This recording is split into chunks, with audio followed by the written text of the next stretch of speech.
What is the secret behind the Holy Family at Nazareth?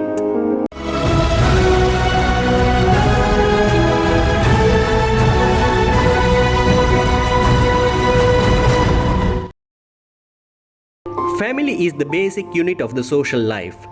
It is a small community. Within this beloved community, children learn moral values, and within family, the foundation is laid for their behavioral patterns. Families are extremely important for the survival of the whole mankind. St. John Paul II, in his letter Familiaris Consortio, he says that families are the building blocks of the church. Therefore, without strong families, there cannot be a strong church. Creating man and woman, God instituted marriage and the family life. In fact, for most of us, family is the place where we learned real love and care. Family is also a circle of love. With every new birth, this circle grows wider. Every crisis faced together makes this circle stronger. Within a family, no one is left alone. Love within our family is the greatest memory that we have. Today, we celebrate the feast of the Holy Family, remembering Mother Mary, Saint Joseph, and Child Jesus. Holy Family came together primarily because of obedience and humility. Today, the Gospel writer presents to us the incident of finding Child Jesus in the temple. In the plan of God the Father, Jesus' birth and upbringing took place within the context of a family. In coming together as a family, both Saint Joseph as well as Mother Mary had to obey the plan of God, leaving behind their own plans. Those who lived far away from Jerusalem made their pilgrimage to Jerusalem temple once a year. So, Joseph and Mary too came to Jerusalem to fulfill what was prescribed by the law.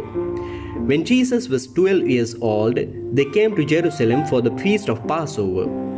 At the end of the feast, Mary and Joseph returned thinking that child Jesus was with the other group of relatives. After a day's journey, they found that child Jesus was missing.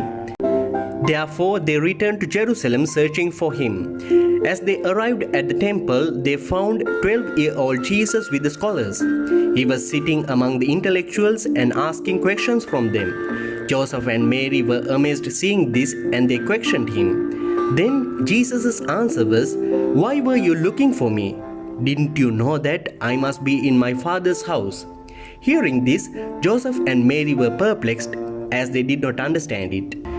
However, child Jesus was obedient to them. He came down to the home of Nazareth and lived a life of obedience.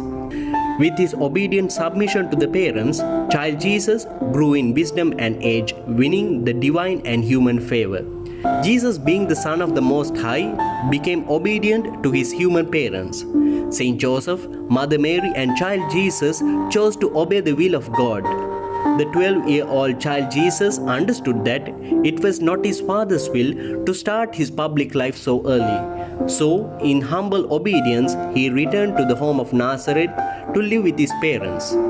This Christmas, God wants us to learn obedience and submission to the will of God. Today, we call Mother Mary, Saint Joseph, and Jesus as the Holy Family because of their humble obedience. Mother Mary primarily said yes to God at the Annunciation. When Angel Gabriel spoke to Joseph and said to take Mary as his wife, he became obedient.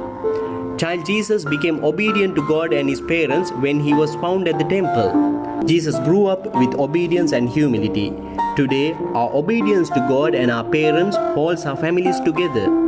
In the present day, families are scattered or separated because they don't have any obedience to God or humble submission to each other. There are less interactions and conversations. Since everyone is either glued to the television or to their smartphones, family members have got used to an individualistic lifestyle. Therefore, they don't seek the will of God. Nobody likes to obey the elders of the family. It is said that the family that prays together stays together. Family prayer would certainly lead the parents and children to seek the will of God. Just as the Holy Family did, today we should worship God together as a family. Moreover, mother and father should be in authority over children. Children must be humble enough to obey their parents and help their parents. To humble their children, Parents should set a good moral example. When parents obey God's commandments and live a God-fearing life, children also follow suit. Let us practice humble obedience in our family and make our families also holy families.